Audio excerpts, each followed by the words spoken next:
अब हम पढ़ेंगे पाठ 15। हमारे पाठ 15 का नाम है दोहे।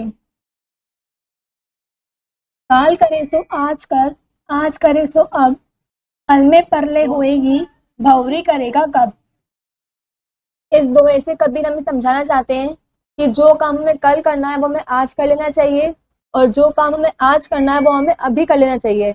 हमारे जीवन का कुछ भरोसा नहीं कि कब मृत्यु आ जाए, इसलिए हम समय रहते हमें काम कर लेना चाहिए। समय निकलने पर हम वो काम नहीं कर पाएंगे। दूसरा है, करत करत अभ्यास के जड़मति होत सुजान, रसरी आवत जाते तिल पर परत निशान। इस दोहे से कबीर हमें समझाना चाहते हैं जो मूर्ख इंसान भी होता है वो बार बार अभ्यास करके ठीक हो जाता है, वो अपनी गलती को सुधार लेता है। जिस प्रकार यदि हम कुएं में बार बार रस्सी को डालें तो पत्थर पर भी निशान पड़ जाता है।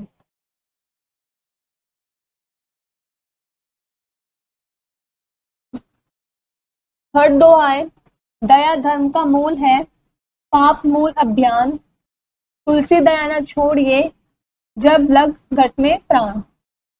इस दोहे से तुलसीदास हमें बताना चाहते हैं कि जो दया है वो धर्म की जड़ है, और जो अहंकार है वो पाप की जड़ है। तुलसीदास हमें समझाना चाहते हैं कि जब तक हमारे शरीर में प्राण है हमें दया का साथ नहीं छोड़ना चाहिए। फोर्थ दोहा है हमारा, तरुवर फल नहीं खात है, तरबर पही न पान, कही रहीम पर काज हित, संपत्ति संचही सुजान।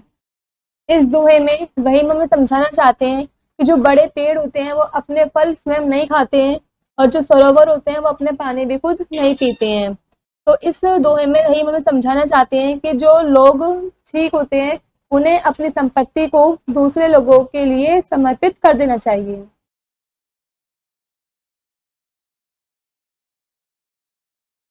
फिफ्थ दोहा है हमारा, गुरु कुमार शिष्य कुम है, घड़ी घड़ी काढ़े खोट, अंतर हाथ सहार थे, बाहर मारे चोट।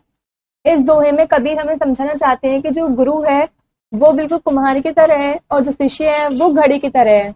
गुरु जो है वो अपने शिष्य को बाहर से चोट मारकर, मतलब कि डांट कर फटकार कर उसको समझा सकता है, लेकिन वो अंदर से उसको हाथ का सहारा देके उसका सही आकार बनाता है। सिक्स्थ दोहा है, तुलसी इस संसार में भांति भांति के लोग, सबसे हिलमिल चलिए नदी नाव संजोग। इस दोहे में तुलसीदास हमें समझाना चाहते हैं कि इस दुनिया में काफी अलग अलग प्रकार के लोग रहते हैं, हमें सबके साथ प्रेम पूर्वक और मिलजुल कर रहना चाहिए। जिस प्रकार नदी में जो नाव है वो सबको साथ लेकर चलती है।